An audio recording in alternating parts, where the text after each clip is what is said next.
खूबसूरत रहना चाहते हैं, अपनी बॉडी को स्लिम स्मार्ट और फिट रखना चाहते हैं, हम उनसे मुखातिब हैं। हर बंदे के लिए ये हमारी जो टॉक है वो नहीं है। क्यों?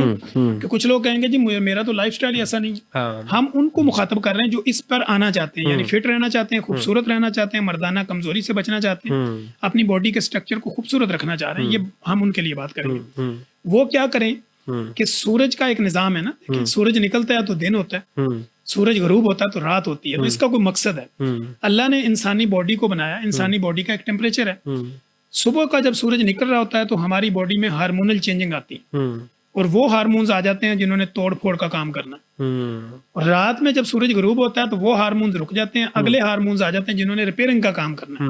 ठीक है, अब हमने रिपेयरिंग वालों को अगर तोड़ फोड़ पे लगा दिया और तोड़ फोड़ वालों को रिपेयरिंग पे लगा दिया तो बॉडी का स्ट्रक्चर आउट हो जाएगा। सही। इस तरह आपकी बॉडी फैलना शुरू कर देगी, आप ना चाहते हुए बीमारियों का घर बन जाएंगे और आपका पेट निकलना शुरू हो जाएगा। तो शरई एतबार से भी ऐसे ही है। ठीक है, कि सुबह जब आप फजर पढ़ते हैं, ठीक है, तो शरई तौर पे भी हमें ये कहा जाता है कि फजर की नमाज पढ़ें, उसके बाद जो है वो आप अपना नाश्ता कर लें। शाम जो है ना असर से मगरब के दरमियान में अपना खाना खा लें। ज्यादा लेट है तो मगरब की नमाज के फौरन बाद खा लें।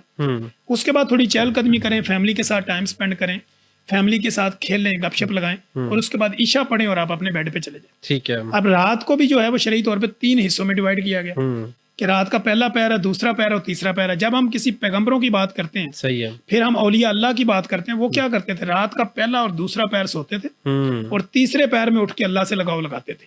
वो बातें जो दिन के टाइम वो अल्लाह से नहीं कर पाते थे, वो रात के अंधेरे में करते थे। तब तक जो है वो सुबह हो जाती थी और वो अपना नाश्ता करके अपने रोजगार के लिए निकल जाते थे। अब यहाँ सिस्टम बिल्कुल आउट है।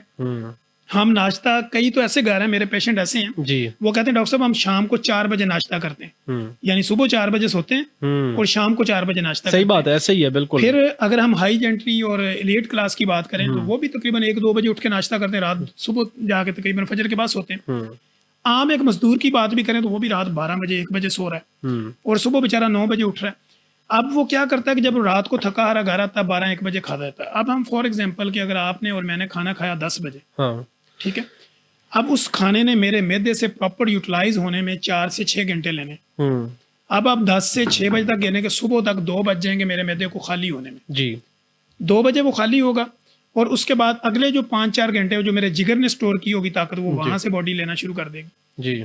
अब सुबह 6-7 बजे तक जाके वो वहां से लेना बंद करेगी और फिर जो मेरी बॉडी में जमा शुदा चर्बी है जी, फिर वो कन्वर्ट होना शुरू होगी आपकी एनर्जी में, तो फैट कम होना शुरू होगी। हम क्या करते हैं कि जब अभी वो प्रोसेस मुकम्मल ही नहीं हो रहा था हम अगली खुराक खा लेते, तो हम उसको रिवर्स गियर पे जाने नहीं देते, फॉरवर्ड पे रखते। तो इस तरह बॉडी का जो है वो वेट भी बढ़ता रहता है और आप बीमारियों का घर बन जाते हैं, जिसमें आपको ब्लड प्रेशर होता है। नहीं, इसमें डॉक्टर साहब बहुत सारे ऐसे बेचारे लोग हैं या बहुत सारे बिजनेसमैन भी हैं जिनका जरूरी है कि रात को काम होना है। हम सिक्योरिटी गार्ड्स की सपोज बात कर लें तो वो उनके लिए वैसे क्या सजेशन है फिर आपकी, वो कैसे अपना लाइफस्टाइल मेंटेन रखें? जी, हम उनको कहते हैं कि देखें जब आपने बेड पे जाना, हाँ, उससे 4 घंटे पहले आपने अपना खाना फिनिश कर लेना।